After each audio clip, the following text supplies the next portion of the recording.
Tukizungumzia suala la Raila kwa kiongozi mkuu katika taifa hili, tunaweza kusema Raila ameliongoza taifa kulingana na uwezo wake na umaarufu wake.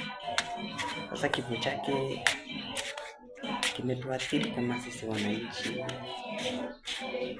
Siasa za Kenya zinaenda kuathirika. By the way, ukiona uongozi wa Ruto ulibadilika kwa ajili ya Raila Odinga, but it's no more.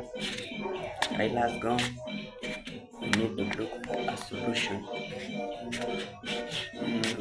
Tuwezi ruhusu watoto wadogo kama Babu Owino ndio simama hapa tunataka. Hapana, we need to look for a legend who can also stand in the foot of Raila. But at the moment we say to term au ingine ni punda.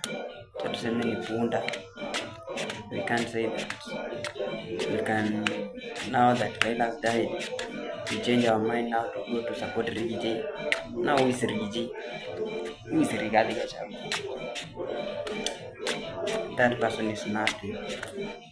Alafu kuna viongozi wenye nimepotea sana. I want to say that your one time is waiting for you. My MCA, your one time is waiting for you.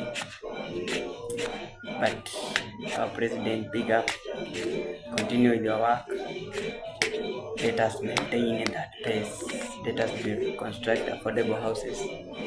Construct those big houses that can be affordable for Kenyans. And for wale amwelewi, Ruto has done a lot that can be explained. So ukisema one time, I'm sorry for you. Thank you.